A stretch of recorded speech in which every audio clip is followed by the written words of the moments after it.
good afternoon. Hello to all our participants. Thank you for joining us. My name is Lourdes Valenzuela. I'm the Regional Coordinator of Susana Latin America.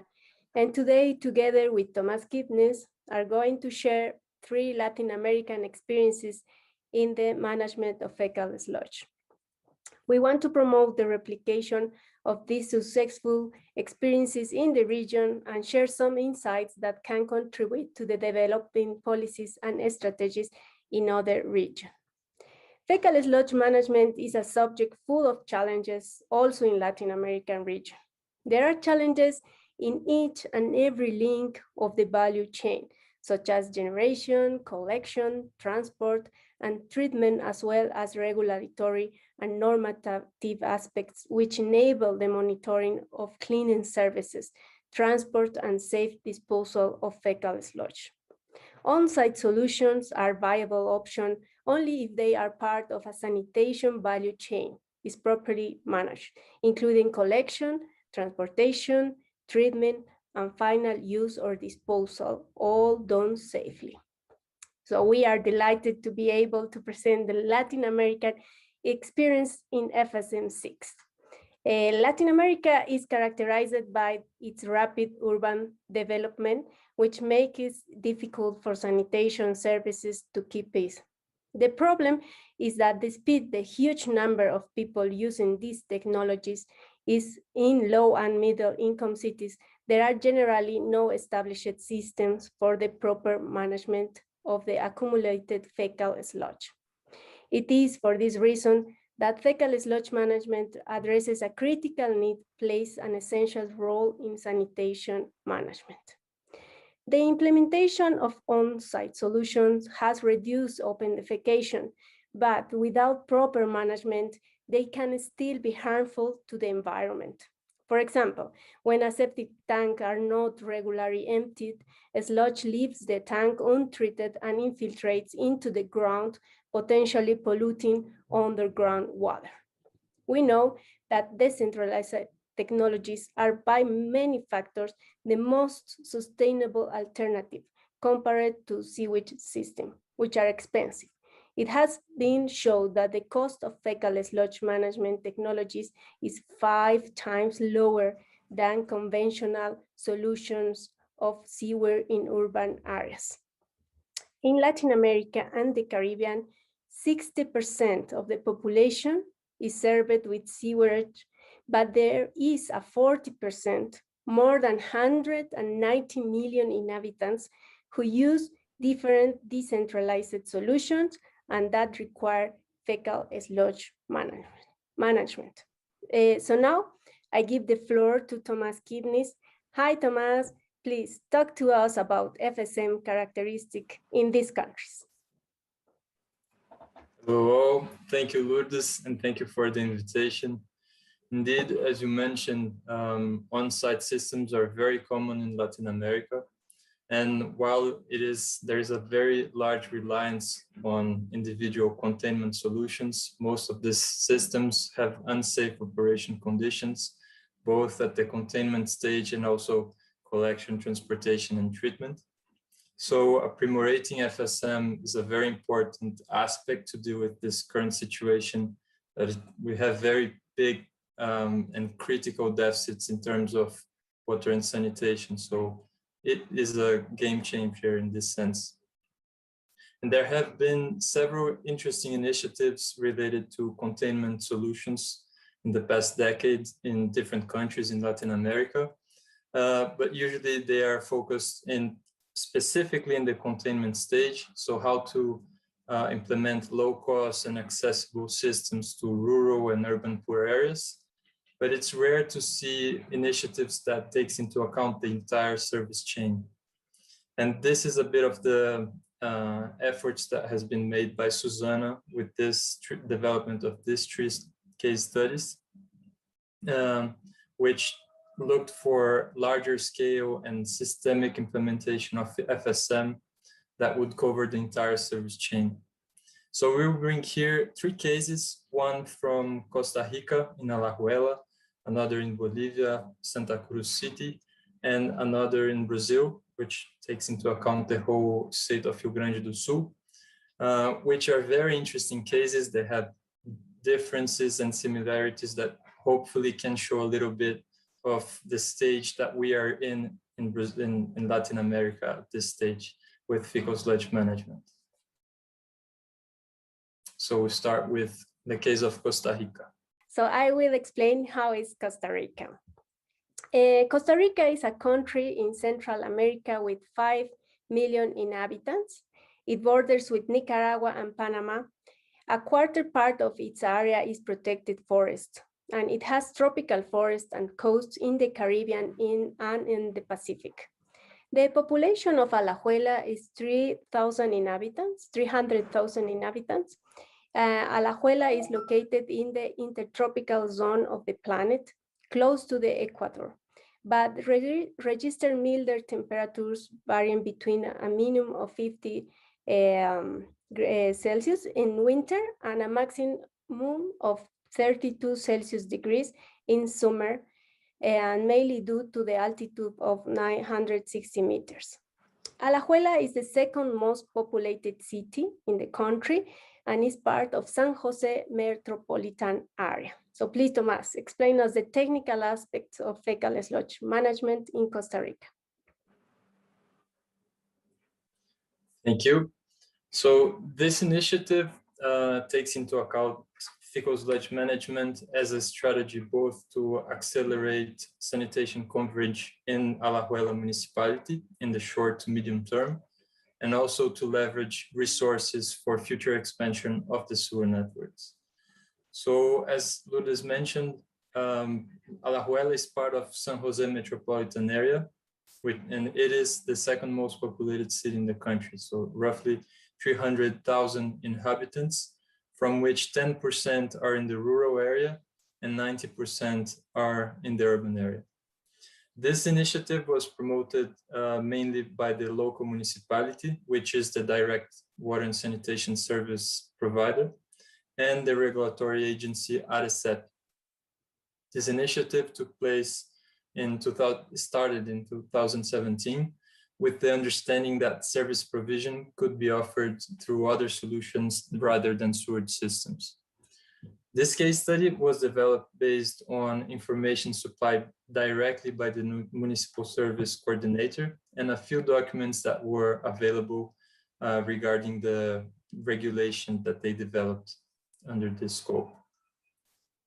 So a little bit of the sanitation context. In Costa Rica, wastewater management needs to be coupled with wastewater management. Wastewater management needs to be coupled to water supply services, sorry. But at the same time that water supply has had major advances in the past decade, wastewater management still has critical deficits. Only 15 out of the 300,000 inhabitants, 15% has access to sewer lines. And the remaining share, 85%, count on on-site solutions, from which a large share have unsafe containment structures or have inadequate fecal sludge management. This has major impact over the local water bodies, such as the Rio Grande de Tarcoles, and also has impact over the productive activities related to fishing, aquaculture, and irrigation. Another important point is the limited resources that are available to expanding the service coverage. So since only 15% of the population is actually covered with wastewater systems, there's only the equivalent collection of tariff to this 15%. So that's a restricted amount of resources. And also they don't have many financing options for that to happen. So in order to deal with this initiative aims to complement the conventional wastewater management repertoire with fecal sludge management service model, making it feasible to provide safe sanitation to the remaining share of Alajuela at more reasonable deadlines. So this diagram shows this initial perspective in which service through FSM will lead to an increase on the service coverage. That's on the short to medium term, but also in the medium to long term, as they collect more tariff due to greater coverage, there is increased financial capability for improvements. And also with this, they plan to extend their sewer networks to more densely occupied areas, not to everyone, but to areas that it might make more sense. And to do this, they focus on 3 lines of activities. First one is to update their local regulation to allow for fecal sludge management models to be possible. Implement a service model based on regular desludging and an adequate tariff system, and then implement proper fecal sludge treatment and reuse structures. The project started with initial studies regarding local conditions. It was very objective, a very objective phase, just to have a general idea of the population to be attended, a rough estimate of the fecal sludge production, the general situation of on-site containment solutions, and the situation of the collection and transportation service providers. After having a clear understanding of this aspect, they also started researching which kind of configurations and experiences there were out in the world related to FSM. And that led them to a first draft of the fecal sludge management service chain for their context. After this first draft, they had a very clear pathway to implement this. In one side, they started developing the required revisions in their local regulation related to sanitation, which culminated in the approval of the regulation in 2020 and the ratification of it in February 2021. And then another side refers to defining and implementing adapted sludge line, fecal sludge line in their existing wastewater treatment plant. This work was done a bit of in parallel. With the regulation completely accepted, they will start organizing the regular desludging scheme with private collectors there, and they expect to start operations in the beginning of 2022. So a little bit of the solution. The solutions involved in this initiative, they refer to institutional arrangements, legal procedures, financial model, development of physical structures, and also defining proper operational routines. And the different stages in the service chain has different also levels of responsibilities from the municipality and the other organization involved in the chain. So when we're talking about containment, the registration and inspection, it refers specifically to the registration and inspection of on-site systems. So basically there's no distribution and installation of the systems is not part of the service model. So upon registration, they will also make use of the opportunity to inspect the quality and accessibility of the containment solutions and point out for improvements. At the collection and transportation, they will go for the scheduled desludging, and their scope is to collect 1 cubic meter every 2 years per household. So if they're considering 70,000 households and they have a limited hours of operation, so there's only 120 journeys per day to be done, they expect a flow of 120 cubic meters a day of sludge being collected. Their responsibility when it comes to this is to organize the scheduled desludging with the customers and also organize with the private companies the collection and transportation activities. When it comes to treatment, they will make use of the existing wastewater treatment plant, which is an activated sludge system. And the system can assimilate up to 60 cubic meter a day fecal sludge as it is today. So they also updated their sludge line with an adapted complementation to receive fecal sludge in a way that they can receive the 120 cubic meters a day. In terms of reuse, the treated sludge is already used on site for seedling production by the municipality Department of Green Areas. But in the future, they also expect to consolidate the donation or selling as soil conditioner for agriculture and forestry activities. And the liquid effluent, which is still directly discharged after treatment, it can also be exploited for irrigation. So a little bit of the treatment system that they have there. So fecal sludge arrives in the reception tank where they can control which line to direct the material. The wastewater line is composed, as I said, by activated sludge system. And the sludge line, which they adapted specifically to the fecal sludge, starts with a calcium oxide addition to raise pH to above 11. Then it goes to a pre-treatment step with sieves and grit tank. Then it follows to a mixing tank where it also mixes with the waste activated sludge. And also in this tank, they have coarse bubble aeration. From this, it goes to the thickening and gravity thickeners and the drying. They have screw press for the drying, but the screw press doesn't have capacity for the entire volume, so the entire flow. So they have additional added drying beds to complement the systems.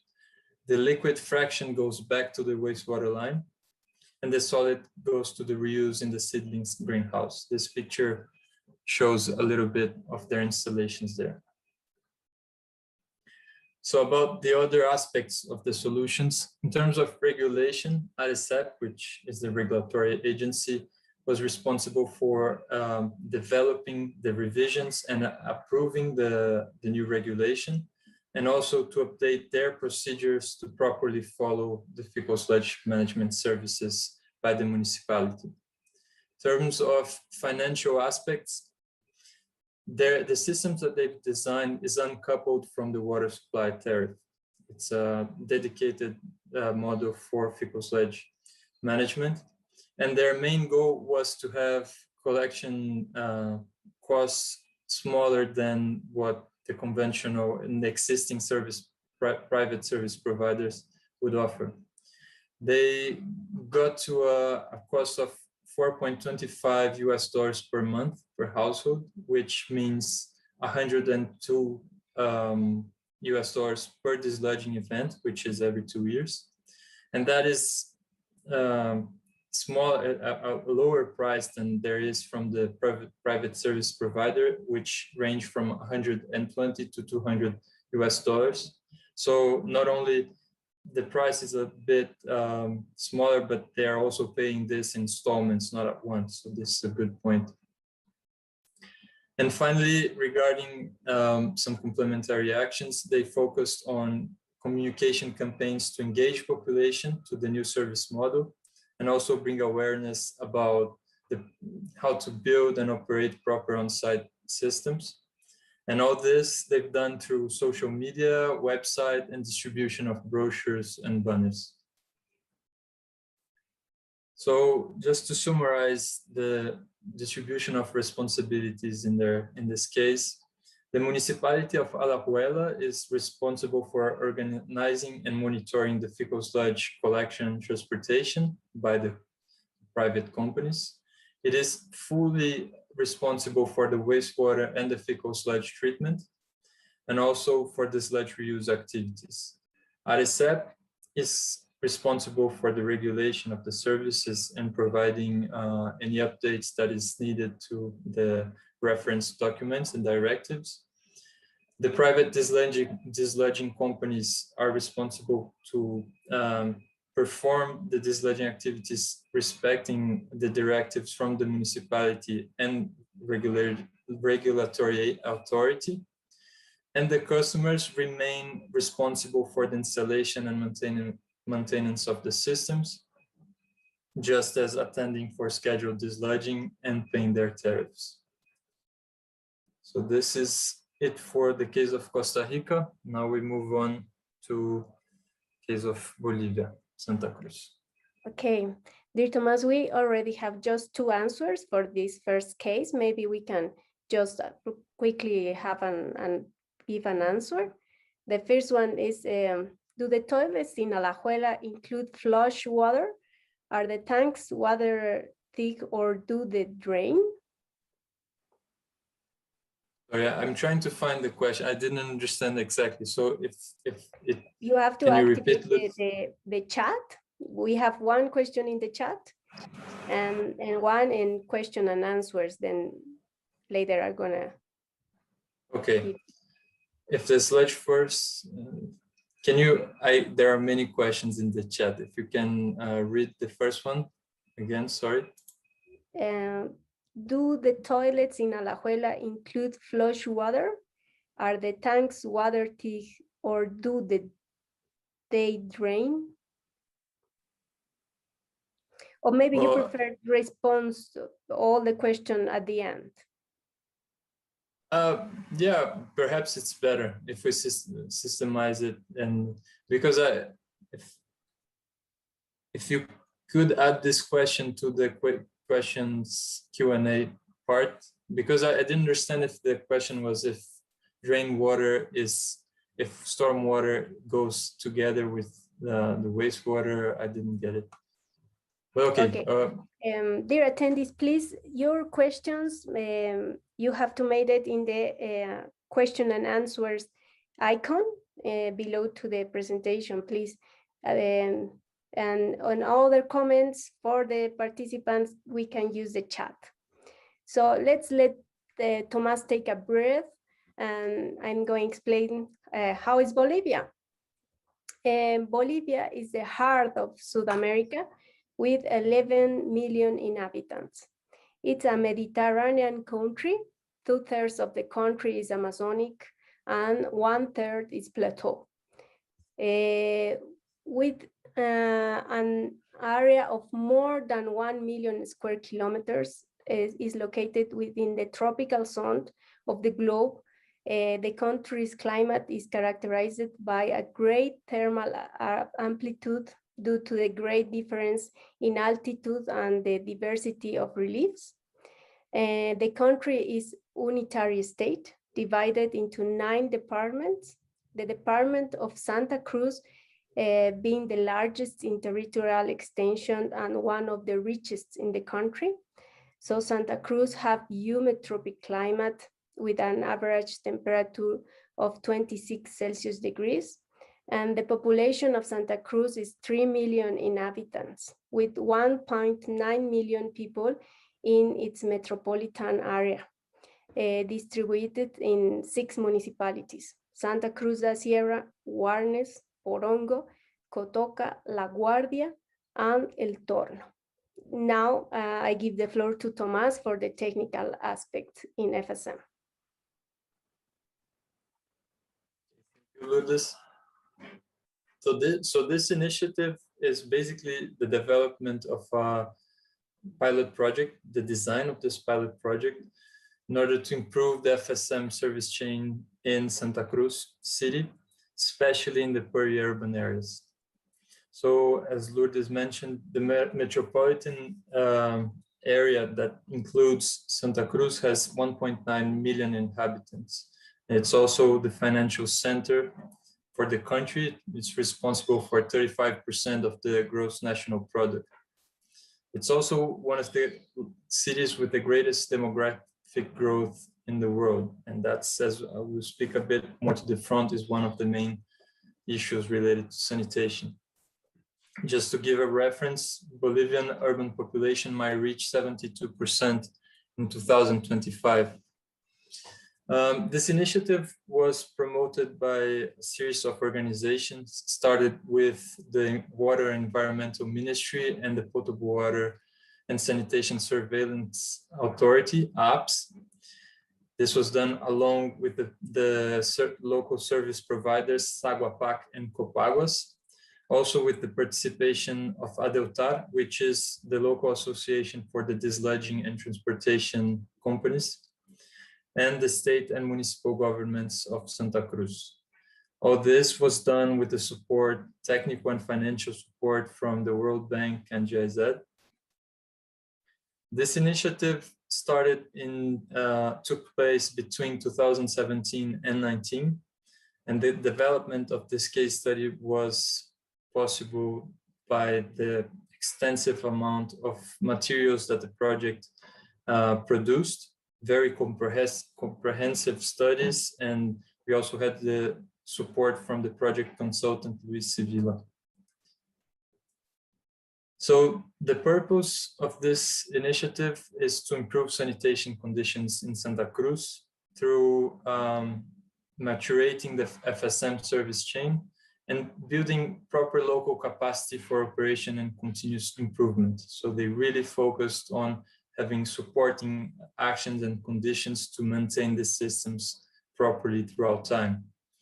This focus is to promote safe containment solutions, qualify and organize the collection and transportation stages, create an adequate treatment facilities, and also develop proper reuse practice for the fecal sludge. And this pilot focuses mainly on these different aspects that are listed there, very important supporting actions, which refers to awareness and capacity building, development and diffusion of guidelines and standards, complementing existing regulations, defining inspections and monitoring procedures, improving existing infrastructure, such as roads and the treatment plants itself, the strategic distribution of responsibilities and supporting the appropriation of these responsibilities by each actor, and also extend the knowledge to enable both safe and sustainable reuse practices. The project steps, so it had those three essential phases from diagnosis, prognosis, and implementation plan. In this case, the diagnosis was a very in-depth assessment of the current situation of the different steps of the fecal sludge management service chain. So amount of fecal sludge generated and what are the conditions in which they're generated, the situation of the containment structures, what are the desludging dynamics, situation of the existing collection and transportation services, conditions for fecal sludge treatment in their existing treatment plants, and if there were any reuse or disposal practices that could be improved. From this diagnosis, they managed to identify the main focus points for improvements, and that was translated in the next stage of the design of the pilot initiative into 5 main components, which are first refers to the containment structures and maintenance dynamics. The second, to the improvement of the collection and transportation activities. The third, to structuring proper disludge offloading and treatment. The fourth refers to produce enough knowledge to ground proper reuse practices. And the fifth, which is horizontal to all the other components, is the communication and knowledge management strategies. And of course, this phase also distributes the responsibilities amongst the different involved actors. And from this, they managed to advance already on an implementation plan. And for each of the actions in each of the 5 components, they did a prioritization in the timeline for each action based on the duration of the implementation and their deadlines. And they also managed to estimate the budget. This plan was developed considering a 2-year time frame. So a little bit of the results from the diagnosis. The sanitation services in Santa Cruz have advanced expressively, but has not managed to keep up with the fast growth of urban population. As we mentioned earlier, it is one of the greatest growing cities there is. And of course, the slow implementation rhythm of sewer systems is a challenge for that. So there is 1.5 million inhabitants based on 2012 census. So nowadays, probably much more than this.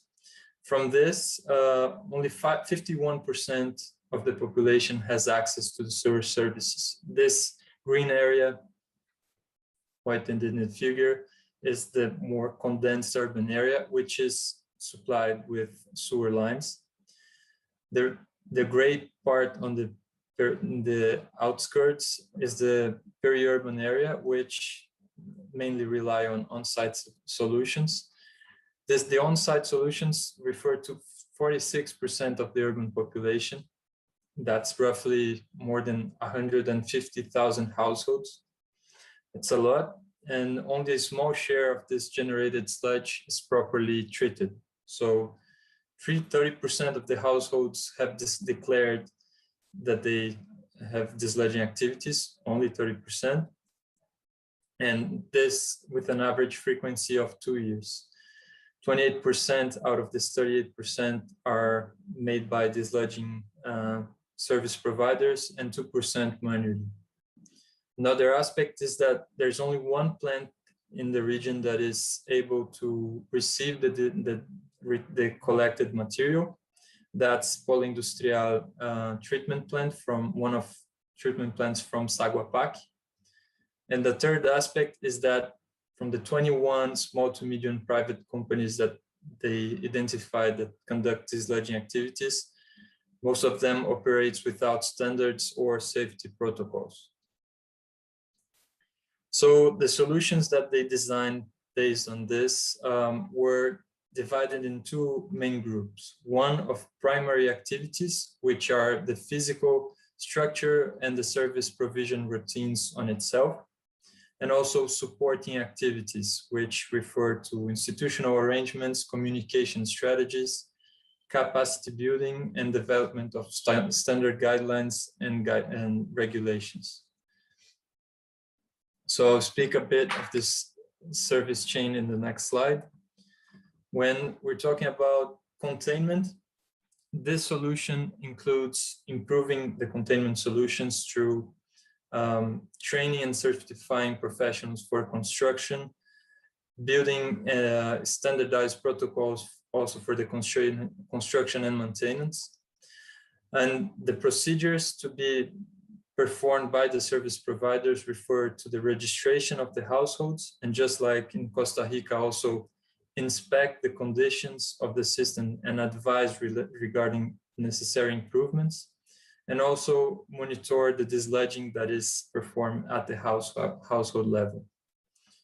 For the collection and transportation, the solutions refer to development of protocols, both for equipment and operations control. Also development of rules for the truck's operation. So adding identification number for each truck with technical information, putting identification plate on the truck's tank, performing tank inspections, and also making use of satellite monitoring systems. Besides this, they expect to have trainings for the operators and also certify the professionals. In terms of treatment, the improvement of the offloading and treatment stages refers mainly to the definition of two independent systems for fecal sludge treatment, one for each service provider, one for Saguapac and another for Copavas, and also improve the road's access to these treatment plants. In supporting actions to this, they plan to prepare and revive fecal sludge discharge, characterization, and monitoring procedures, and also, just as in the other stages, properly train the professional for these activities, including the sampling and analyzing fecal sludge material. When it comes to the reuse stage, the main action refers to create enough groundings so that these practices can be implemented safely. For this, they've developed and stimulated the tests for scalable business model for resource recovery through biofuel, fertilizer, animal feeding proteins, etc. They also developed risk evaluation studies for related to these activities, both to human health and environmental risks, and also bring which should be the mitigation procedures for each one of these risks. And finally, stimulated private initiatives for technological innovation for the reuse practices. So just a little print on this is one of the treatment trains that they have in wastewater treatment plant in the industrial sector, Etar Polo Industrial. And this is the system that they proposed to include an adapted and dedicated fecal sludge line. The system would be comprised of a reception tank, which then would move on to a pre-treatment step with sieves and grit tank. From that, it goes to thickening, gravity thickener, and then drying beds. The liquid fraction goes back to the treatment line that exists in parallel. In this case, it is facultative lagoons. And the solid share moves on to co-composting and then reuse. A very important aspect of this project refers to the communication and knowledge management strategies.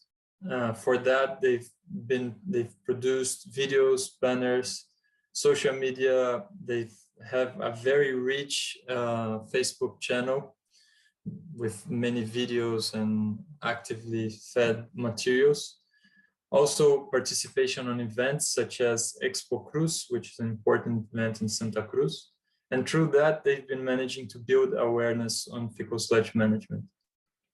These pictures here portray this very interesting strategy with the creation of characters. So this is Fecalito, which is basically fecal sludge when it's still retained, it's still contained. This is the one that needs to be saved. The bad guy here is Charco, which is the sludge that is not anymore contained, it's outside in the environment. And the hero is Manguerita, which is basically the hose that will collect Charco and safely directly to take it to treatment. It was a very successful strategy for their part. Besides that, they've been developing environmental awareness campaigns and diffusion for the guidelines and standards for on-site containment systems. Also developing specific campaigns to engage targeted communities. So not only population that will be attended by this service model, but also the ones that might be close to treatment plants or other points of impact. And finally, a very important point, which is systemizing and diffusing the experiences of the project. This is important. It's basically one of the essential purposes of a pilot project, which is to extend the learnings and the experiences to other regions and countries.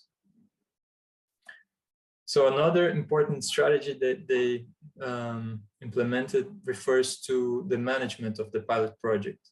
So in order to manage it and assure effectiveness of the initiative, they define a group of strategic functions to follow the implementation continuously. These functions include interinstitutional coordination, technical and administrative support, continuous monitoring, and external evaluation. Also, they defined a technical coordination committee to supervise and control the project goals. This committee is comprised of the same utilities that are promoters in this initiative, which is the water and sanitation utilities, Aguapac and Copaguas, the Desludging Companies Association, ADELTAR, also the Water Environmental Ministry and the Potable Water and Sanitation Surveillance Authority, and the municipal and state governments. To give a brief summary of the distribution of responsibility in this case, the National Ministry for Water and Environmental Ministry is responsible for regulation at national level, also for investments and technical assistance. When we go to regulation at state level or other levels, it is responsibility from the Potable Water and Sanitation Surveillance Authority. The same authority is responsible to coordinate together with the state government and municipal governments that the activities performed by service suppliers are in compliance to the regulations. They are also responsible for conceiving licenses for the activities. The infrastructure investment in inspection and control are mainly provided by the municipal governments. So that's the first point of entrance for budget and also for the inspection and control activities. Doesn't mean that they don't have support from other government levels. And finally, the water and sanitation utility and the desludging companies, they have to provide their services respecting this general regulation directives. To wrap this case up, the cost and financial aspects are that the plan delivered. So we're not talking about observed costs, we're talking about estimated costs for the project implementation, which have been estimated to $1,650,000. It is interesting here not to see so much of the absolute figures because this changes throughout time, but the percentage of and distribution of these resources throughout the different components. Of course, the offloading and treatment systems, which are the main structural solutions involved in this case and this scope, is responsible to 66% of the investments.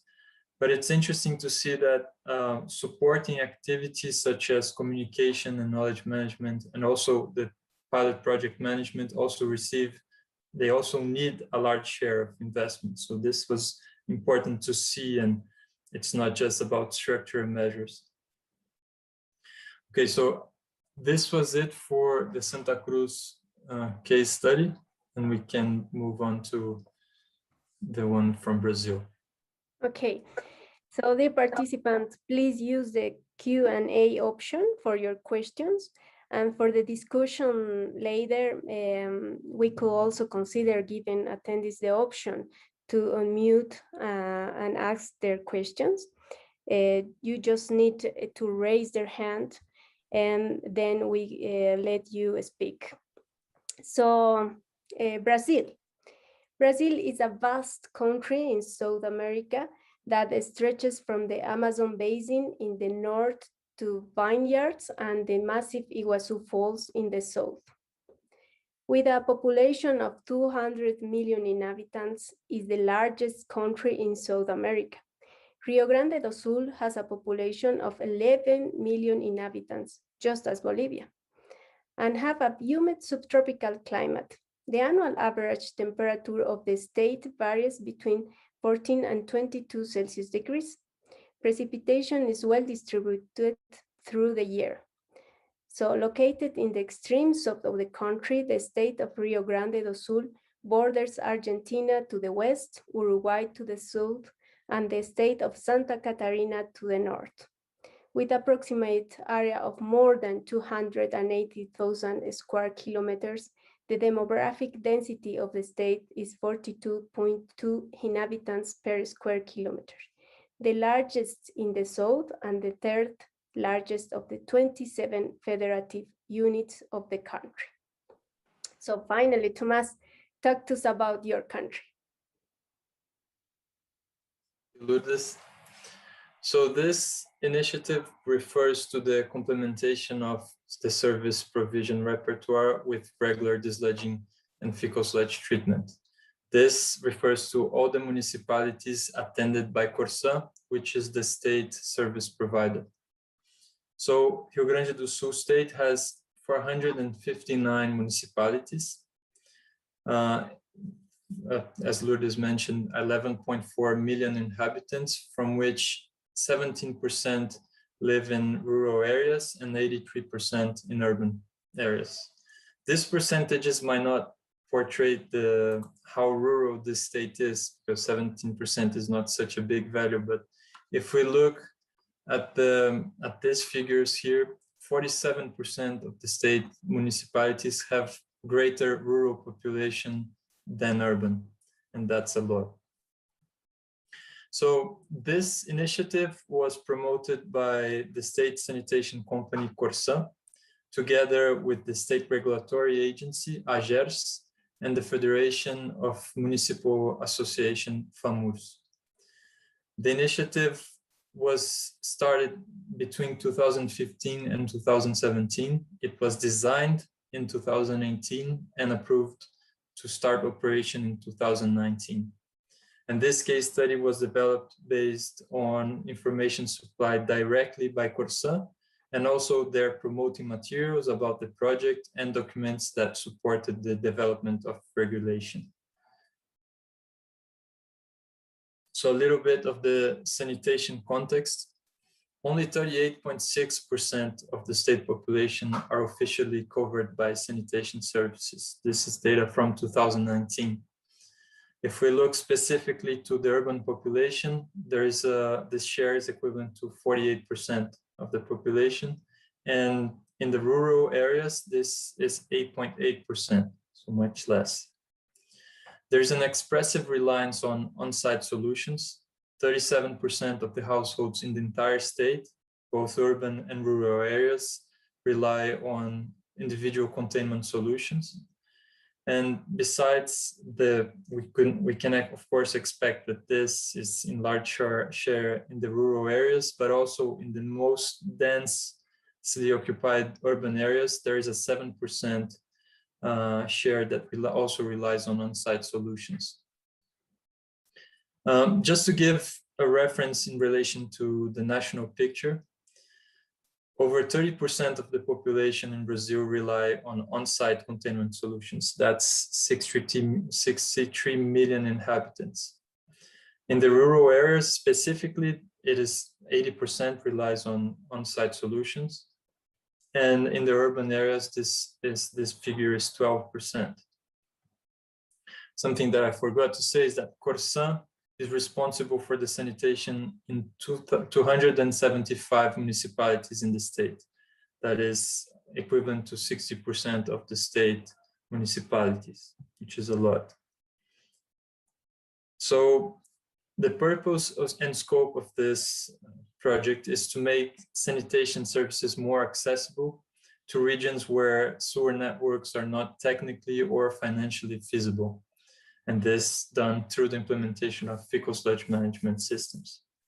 For that, they focus on updating the regulation.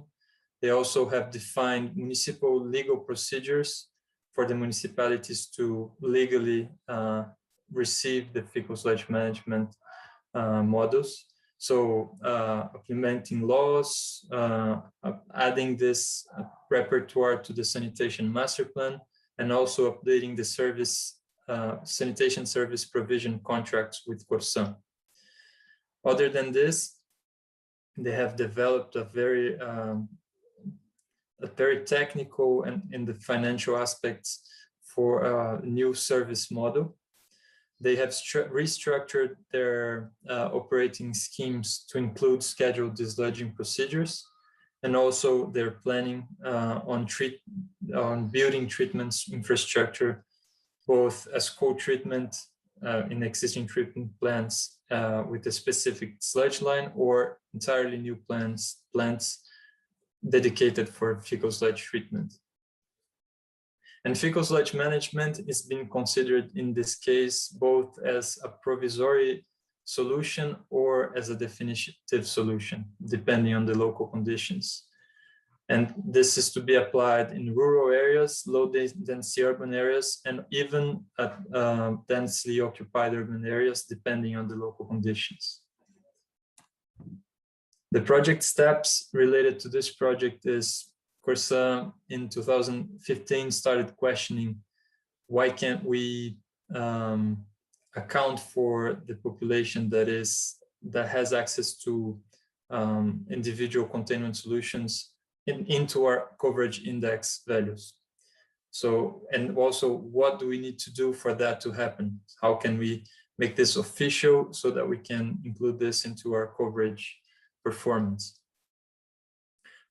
After this questions, it led to the understanding of the potentials of fecal sludge management to accelerate both the sanitation services and improve the population conditions, but also to improve the company's performance.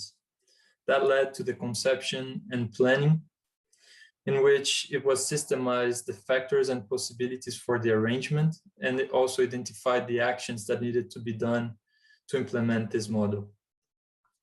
And that led to the service model design, which where they defined how the tariff model would work, which are the procedures, what are the institutional arrangements to make this happen inside Corsã.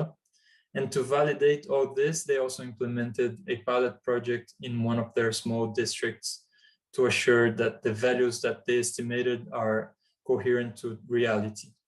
After they validated this, they went to the implementation stage. And the implementation itself had different stages.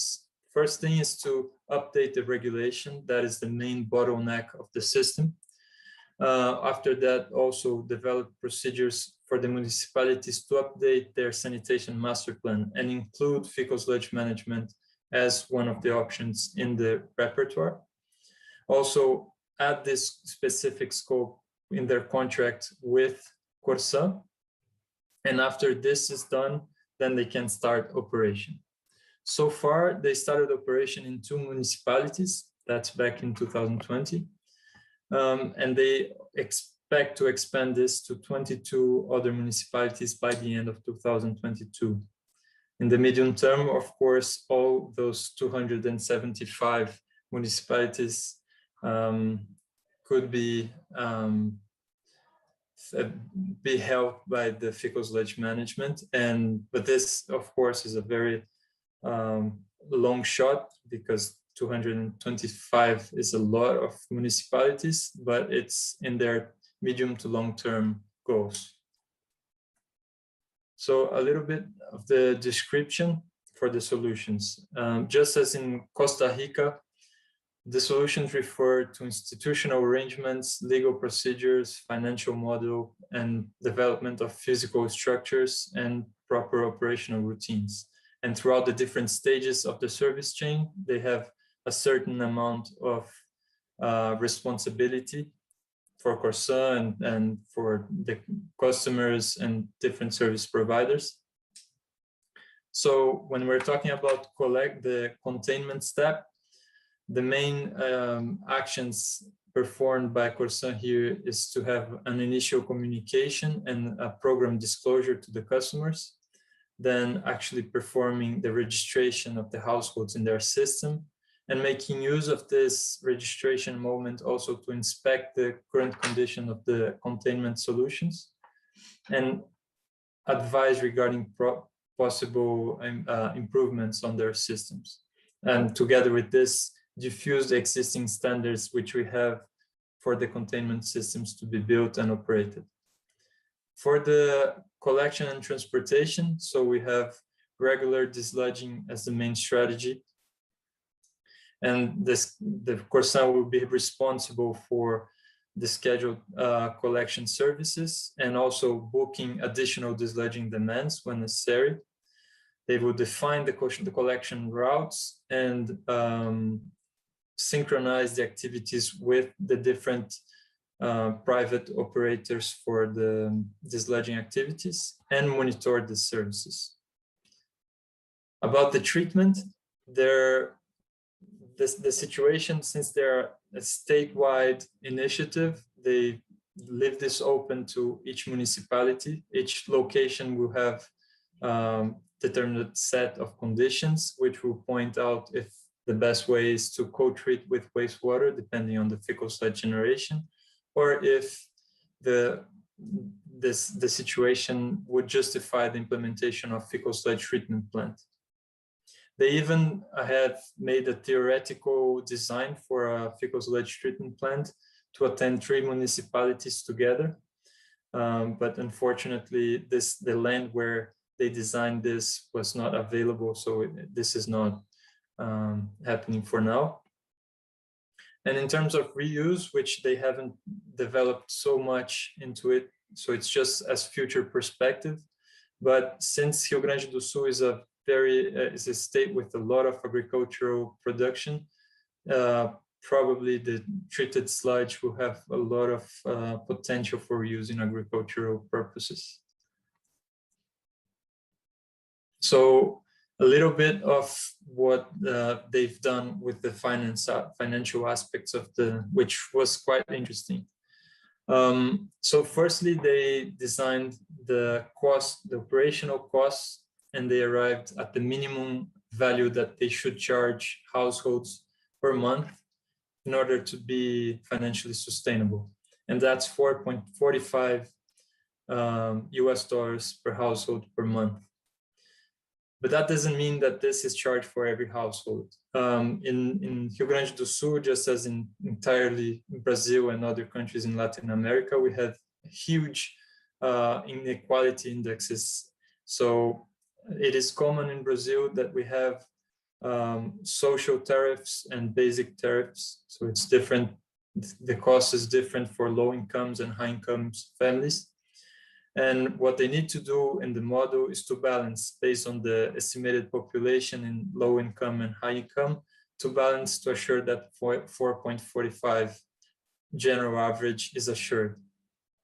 So the outcome they had is that the social tariff would be 3.47 US dollars per month, while the basic residential and commercial areas are 8.77 US dollars a month.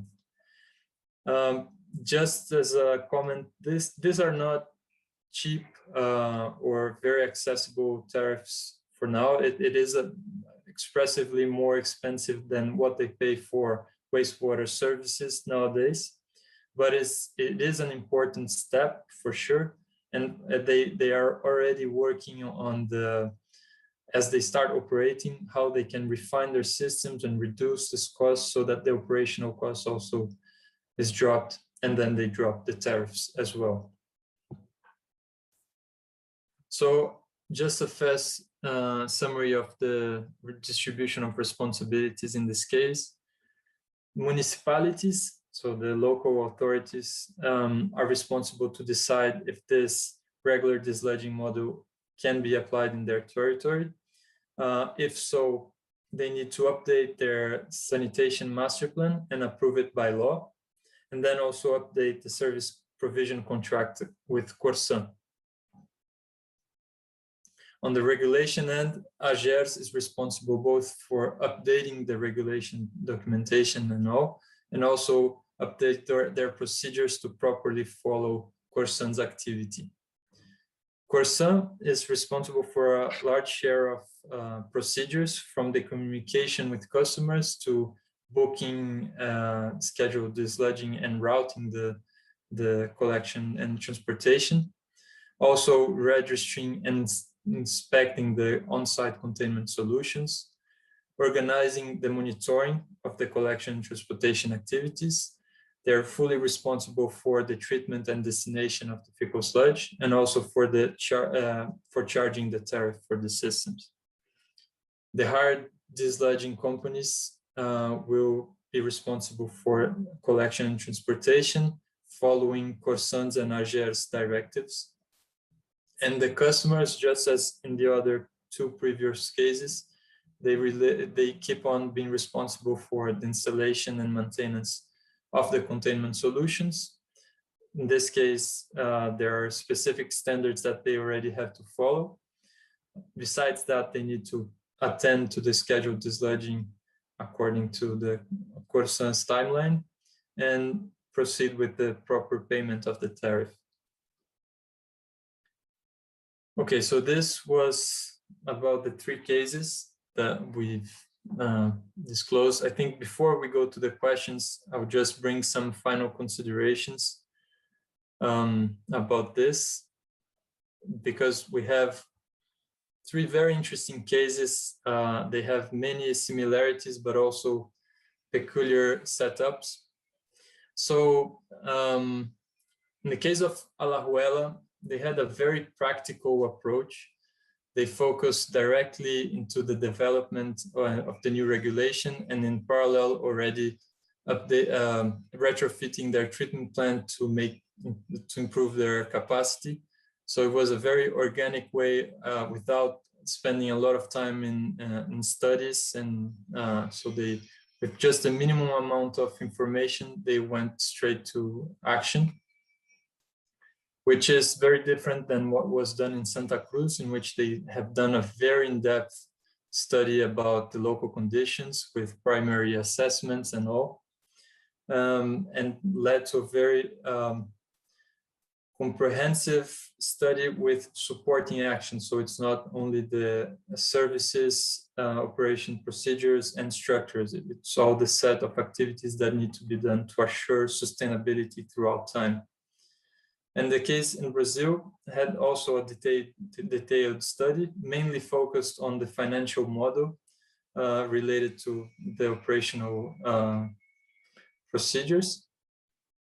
And also, just as in Costa Rica, had a very extensive formulation for the new regulation. So a lot of their learnings refer to how important it is to engage different actors in this approval process with the ministry, public ministry, and the regulation authorities.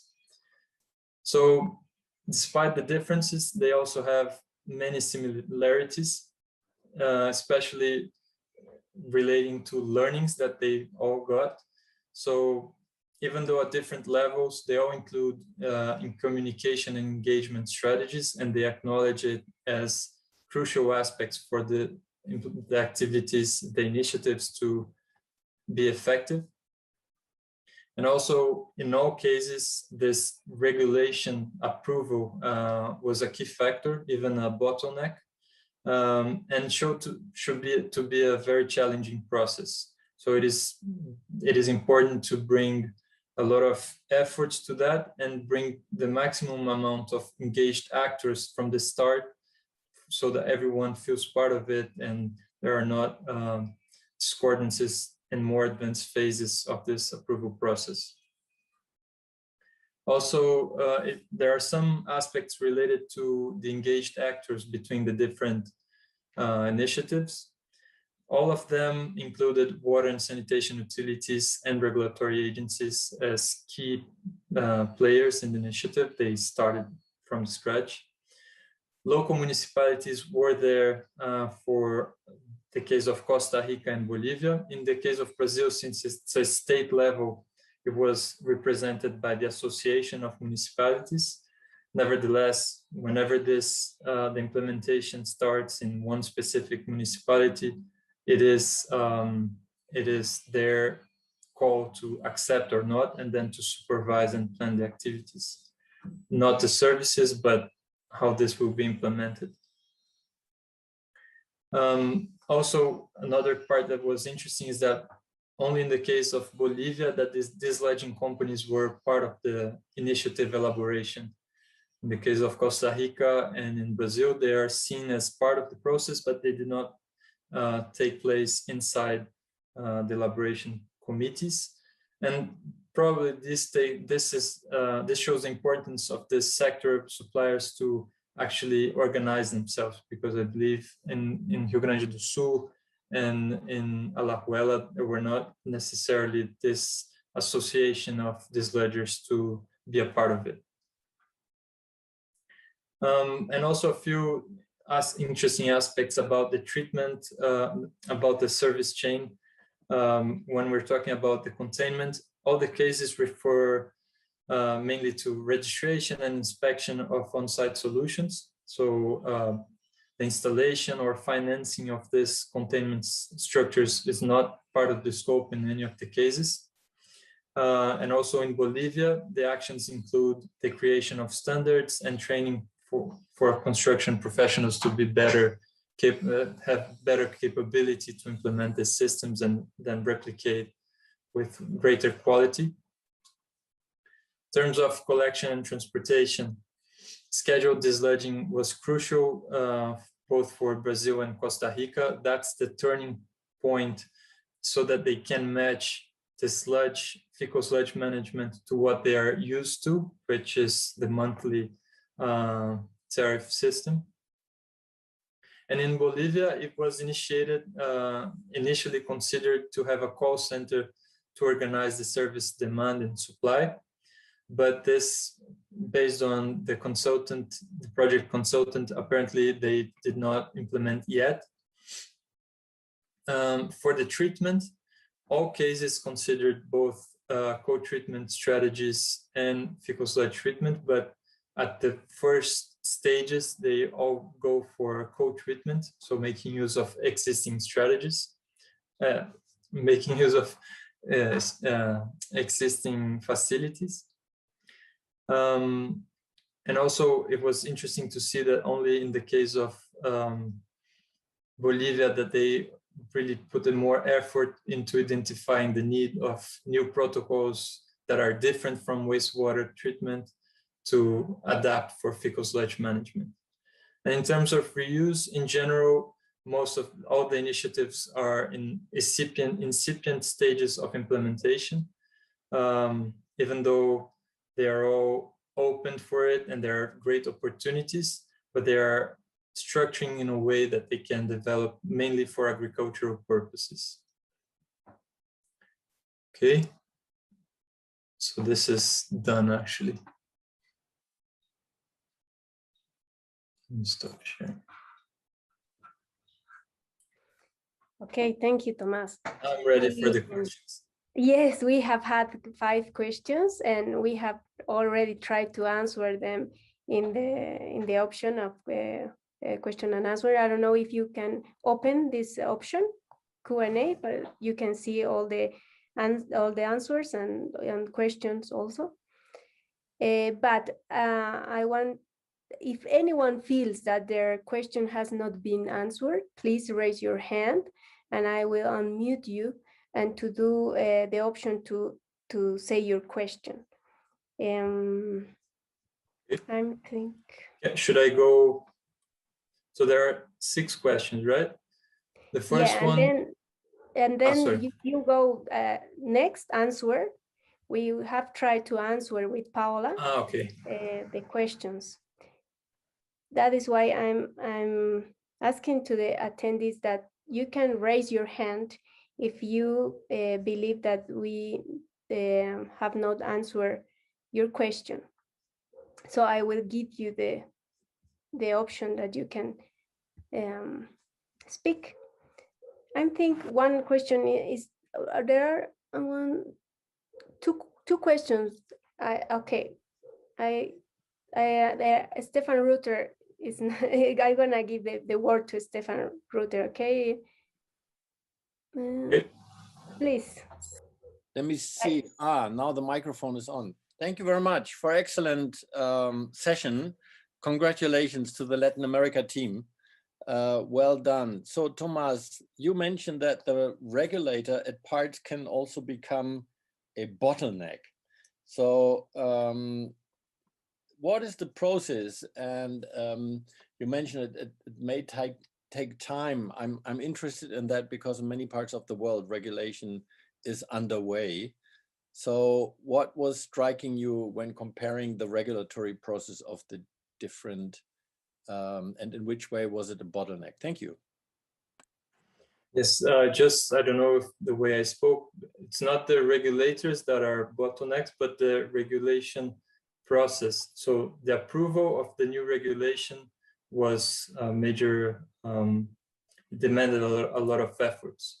So in the case of Costa Rica, I think it took 2 years and then one extra to approve it, and then 1 extra year to actually ratify it so that they can officially operate. In the case of Brazil, so you have a different set of actors that need to be involved in the discussions for it to be approved, and I don't understand exactly what are the legal procedures for that.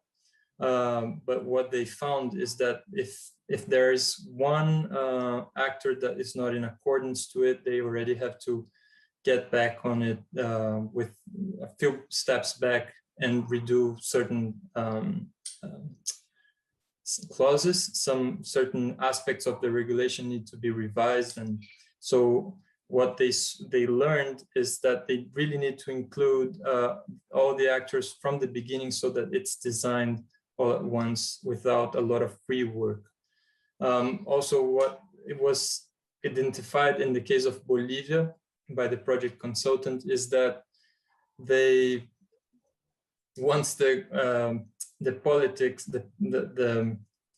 the people that are elected, so the not executive team, but the people that change with elections, once the team is substituted by another, a lot of rework needs to be done because all the effort was with specific people, and then you have to brief the whole thing. Some people will not agree with previously approved aspects, so it is not a trivial, what I meant is that it's really not a trivial step. It is a bottleneck in the sense that you really need to, if you don't approve, you cannot officially put this into motion, and it's not a very simple process.